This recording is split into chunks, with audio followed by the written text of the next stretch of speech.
Welcome back. Today we're going to talk about something different for the channel again. Now a rifle.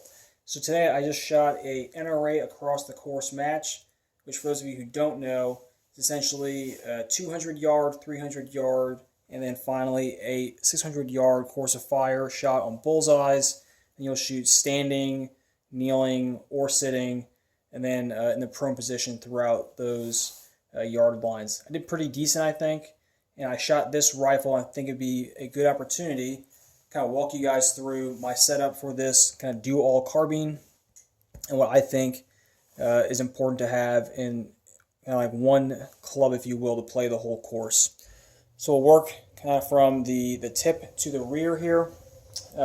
This upper started out as a stock KD4, Kyle the 4 upper from BCM. So I have a nice 1 in 7.7 twist barrel.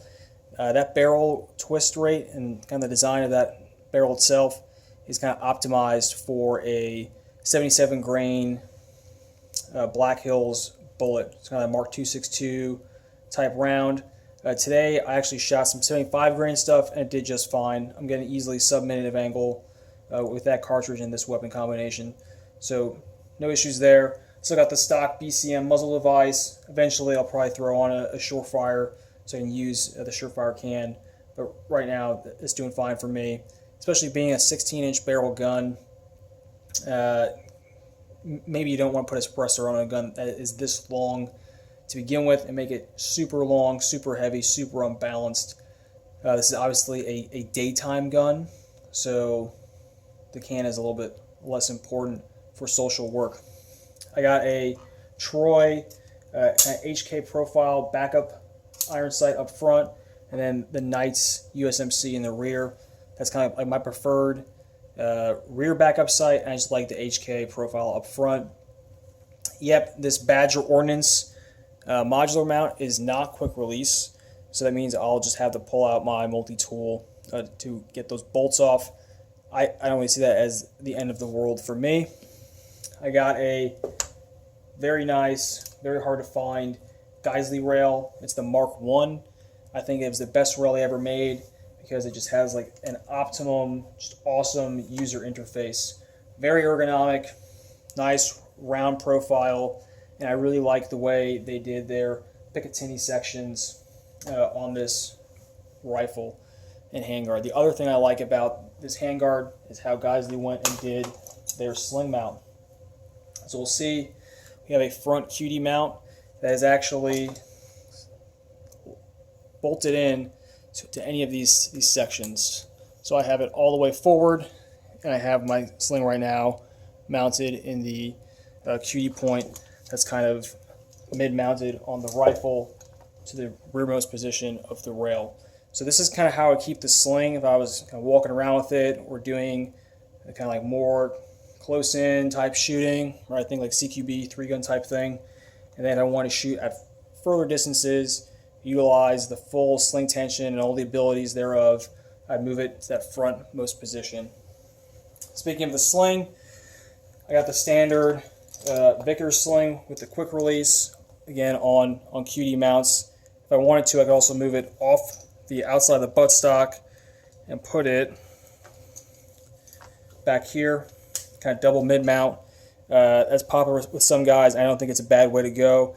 It's especially good if you want to climb over obstacles or up ladders.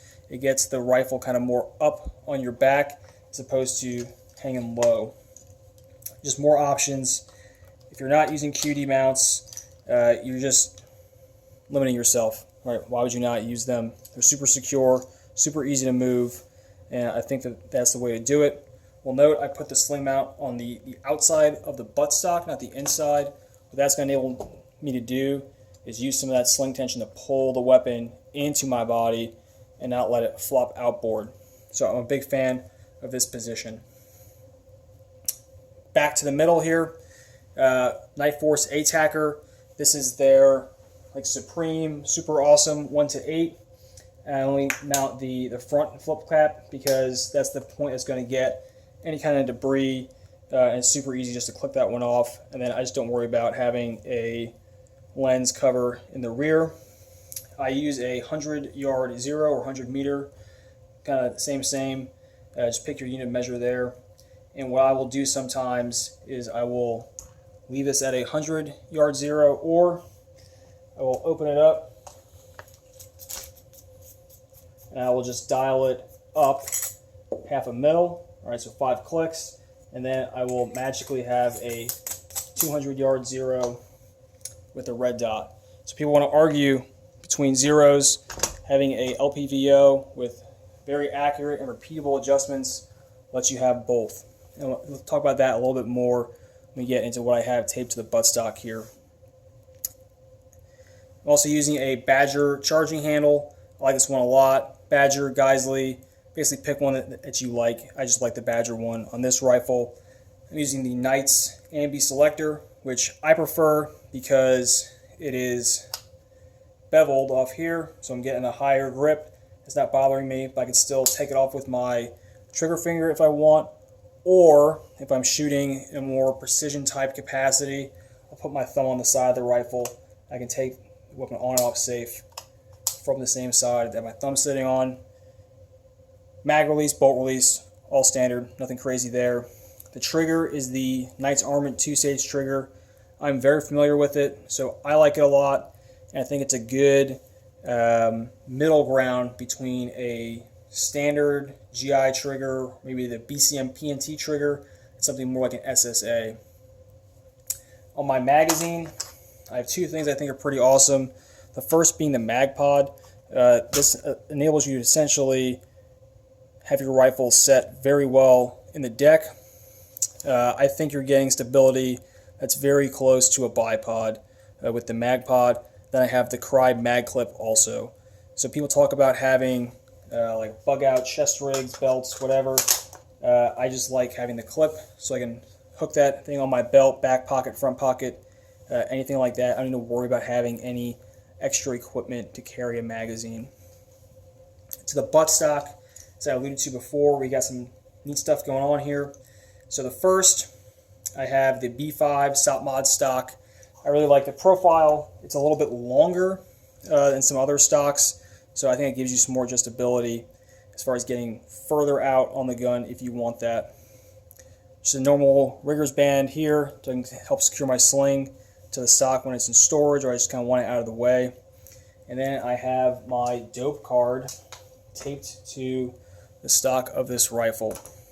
So what I've done is I have the range both in yards and in meters, and then on the bottom I have which ammunition and which gun it's for, and then on the far right I have the holds, or the come-ups if you will, in mils, which my scope and my adjustments are. So I'm saying, dial it to 0.5, and 0.5 is my come-up for 200 yards. So I want to have a 200-yard zero, 5200, which is not the same, but we'll get to that some other day. I'll just dial 0.5. I'll have kind of the flattest trajectory that most people want, right? Like the least thinking in a zero. Other things that are not on this rifle right now, obviously a light. Someone will chime in and tell me that I need a light on my gun. Yep, that's what this side rail is for. That's where the light would go. I just don't have it on the gun right now. Sorry. And then lasers, obviously, top mount is kind of ideal. I would probably want to run a maul on this gun because that's the best laser currently available in my opinion, but also because it'll allow me to kind of keep this 1.7-inch mount and have minimal interference with the optic. I won't have to go up to a 193, which is not ideal for shooting in the prone at any point in time. Very, very painful for the neck there.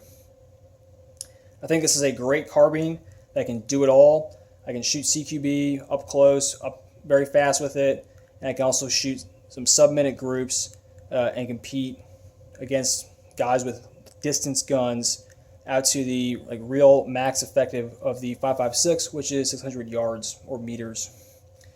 Hope you guys enjoyed this. Hope you guys have some juices flowing from this, if you will. Let me know what comments, questions you have, anything else you want to see. Thanks.